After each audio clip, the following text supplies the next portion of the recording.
This episode contains graphic content and listener discretion is advised.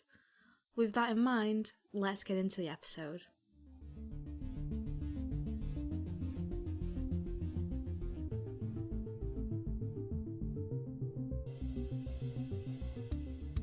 Manchester's worst slum, described by Frederick Engels as hell upon earth, was located on the edge of Manchester in Angel Meadow. The slum spanned for over 33 acres, encompassing Rochdale Road, Muller Street, Cheetham Mill Road and Gold Street. This slum, known as Angel Meadow, was called home by over 30,000 Irish immigrants who had fled the Great Famine. Little did they realise that they would be swapping one hardship for another, and the conditions for the residents of Angel Meadow and other areas in Manchester really didn't improve until well into the 1970s or 80s. Angus Reach, a London journalist, visited the Angel Meadow in 1849 and wrote, quote, "The lowest, most filthy, most unhealthy and most wicked locality in Manchester is called singularly enough Angel Meadow. It is full of cellars inhabited by prostitutes, their bullies, thieves, cadgers, vagrants, tramps, and in the very worst sties of filth and darkness, by those unhappy wretches, the low Irish." End quote. In January 2010, builders began works on the car park located between Angel Street, Danztic Street and Muller Street in the city centre of Manchester. The plan was to redevelop the land into office spaces for the Cooperative Group. The Cooperative Group are a small supermarket, they're a corporate chain in the UK, they have banking services, travel agents and lots of other different services. Co-op was a huge name in the UK before going bust sometime around the mid-2000s. Since then, they've just kept along supermarkets, banking, etc. But back in 2010 and sort of before that, they were a big deal in the UK. On January 25th, 2010, builders at the site made a bone-chilling discovery. As they were working, one of them came across a human skull. When they dug further, they found the rest of the skeleton wrapped in sections of blue carpet. I'll talk about the carpet later on as it becomes a very important clue. Shocked by what they had discovered, they called 999 and summoned the Greater Manchester Police to the scene at around 10 to 4. The Greater Manchester Police weren't at all surprised to be receiving a call about skeletal remains found in the area previously known as Angel Meadow. As well as being a large slum, Angel Meadow was home to St Michael's Church, which contained the mass graves of 40,000 paupers. 40,000 people whose families simply could not afford to bury them, so they were just tossed into a mass grave and forgotten about. It was when the coroner began their inquest that the GMP realised that they were dealing with something very different. To their surprise, the coroner estimated that the body had been there since the 1970s or the 1980s.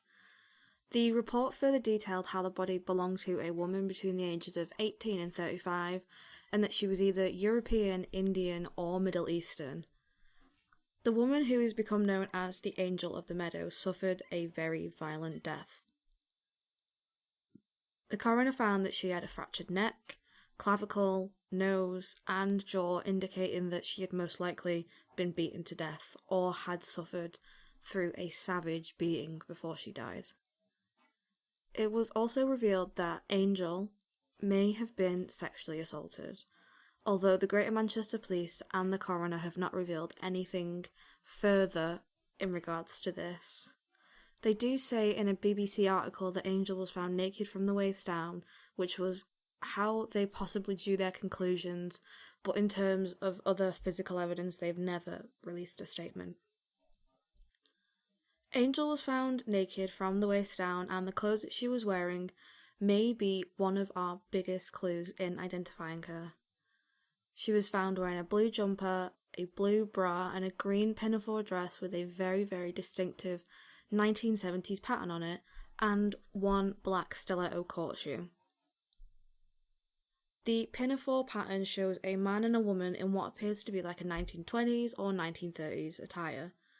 To me, personally, the print screams Art Deco, as the woman in the print is wearing like a fancy wide brim hat. She's got a fur shawl on, and she's holding a cocktail glass, and the man is dressed like very dapper, wearing a hat, and it just screams like Art Deco 1920s to me. Greater Manchester Police haven't released any further information about the pinafore, so we don't know if there were labels inside with brand information or, anything like that. But online sleuths have estimated that the woman wore a size 12 clothing. Also found with Angel was a Guinness measuring chart dating back to the 1960s. As you can imagine, these items had been buried for quite some time, so they were not in the best condition when they were discovered. Photographs of the pinafore, the Guinness sign, and Angel's reconstruction will be available on my social media for you to have a look at.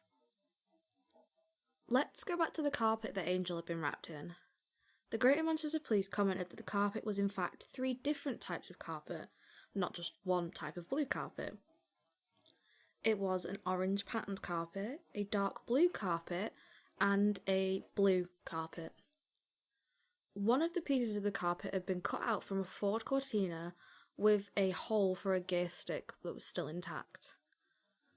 Ford Cortinas were very, very popular in the 1970s, to say the least, and they were actually in fact the cheapest car in the 1970s, making it almost impossible to narrow down suspects based on car ownership. Around 2.6 million Ford Cortinas were sold in the UK, and like most working class families would have had either a Ford Cortina or something very, very similar, based on that design. So it would be very difficult to narrow down a suspect who owned a Ford Cortina in the 1970s.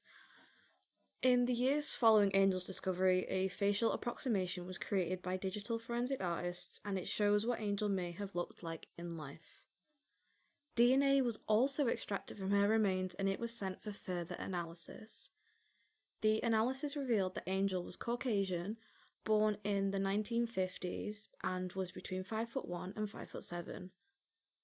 After this new information was discovered, the Greater Manchester Police began reaching out to families in Tanzania, Texas, and the Netherlands. The Greater Manchester Police has not really disclosed any further information about this, and they're keeping the cards very, very close to their chests in Angel's case. In January 2020, the Manchester Evening News released an article titled "The Haunting Information Provided to the Police Investigating the Angel of the Meadow Murder." Reporter Beth Abbott spoke to Alec Whittle, who is convinced that he met Angel in the Stanley Grove pub in Longsight, Manchester. Alec told the MEN that he believes he met her in the early 1970s when he was around 22 years old and he was fresh out of the army. And in this article he says, quote, "She started talking straight away. She showed me what happened to her. She was on her own at the bar and the place was practically empty. I did know her a bit from previous times I'd been there. She showed me all these injuries down her face and shoulder, and she said that she had no relatives here. I wanted to help her. I wanted to take her home to my parents' house, but she refused and said she couldn't. I told her that nobody had the right to do something like that to her. I wanted to take her away on my motorbike. We were talking, and then this bloke came up and she told me to shush and sit down." End quote. When Beth asked Alec about the distinctive pinafore that Angel was found wearing, he said, quote, "When the report came out, there was a body rolled in a coloured carpet with injuries to her face and neck, and there was a beer mat with her, and a pinafore dress. It just sounded right. I remember the dress. It was a distinctive pattern, a Great Gatsby type pattern. I remember that pattern well. I used to doodle it. I'm sure it was hung up near the bar, in the club, or in a glass frame. She wasn't wearing the dress, it was definitely hung up." End quote. Alec recalled that the woman he met that night looked nothing like the approximation image created by digital forensic artists. He commented that she was very, very attractive, and he also went on to say, quote, "She's not local, but she sounded English or maybe Dutch, but she wasn't a Mancunian. I'm so convinced it's her. I probably saw her on the night she died. She opened her shirt and showed me all down her left side. I do regret not reporting it to the police at the time, but I thought I could have got her in trouble, and I certainly didn't think it would go any further." End quote. In 2015, Angel was laid to rest in the Southern Cemetery. It is the largest cemetery in the UK and the third largest cemetery in Europe. I contacted the cemetery personally because I live quite close by, and I was informed that Angel is buried in the M2 public section. I don't have a plot number, I don't have anything else. All I know is that she's buried in the public section. And it wasn't until this year, so 2021, that Angel was finally given a headstone. She was given a headstone, I believe, by volunteers, like a Facebook group to help bring John and Jane Doe's home. So thank you so much. Without the generosity of them and the generosity of everyone, Angel probably wouldn't have had a headstone.